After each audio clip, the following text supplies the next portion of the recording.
আলহামদুলিল্লাহ, সৌদি আরবে আসার পর আজকে হলো আমার দ্বিতীয় দিন। তো আপনারা অনেকেই বাংলাদেশের ভিডিও দেখছেন, তো সৌদি আরবে ইতিমধ্যে চলে আসছি।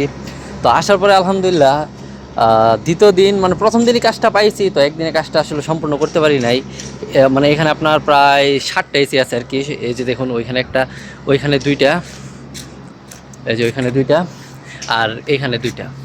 তো সবগুলো এসি আপনার যেহেতু পুরান কাস্টমার, মানে ইনস্টলেশনের কাজ ছিল, যেহেতু পুরান এসি, তো সবগুলো মোটামুটি আলহামদুলিল্লাহ ভালো রেটে আর কি কাজগুলো নিয়েছি। তো আবার ইতিমধ্যে সবগুলোতেই আবার একটু গ্যাসের প্রবলেম ছিল। এই যে দেখুন, আপনার 5 একটু আইস ধরতেছে আর কি সবগুলাতেই। এই যে দেখুন, সবগুলো চালু দিয়ে আসছি। তো আমরা মূলত আপনার 410-এর আপনার এমরিকি, যেটা ইউএসের ভেরিয়েন্ট, এই যে দেখুন একদম হানি অয়েল যেটা, ওইটা আর কি ইউজ করে থাকি। তো এইখানে মানে আমরা যেরকমভাবে গ্যাস চার্জ করি, মানে একদিনে আলহামদুলিল্লাহ মোটামুটি ভালো টাকা আর্ন করছি।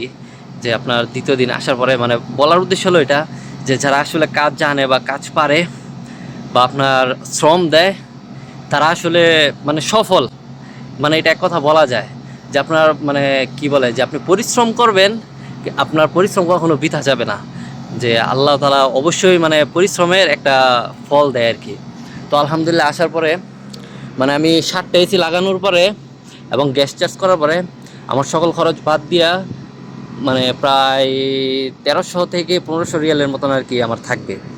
মানে গ্যাস, শুধু গ্যাসের খরচটা আর কি এটার সাথে অ্যাড হবে।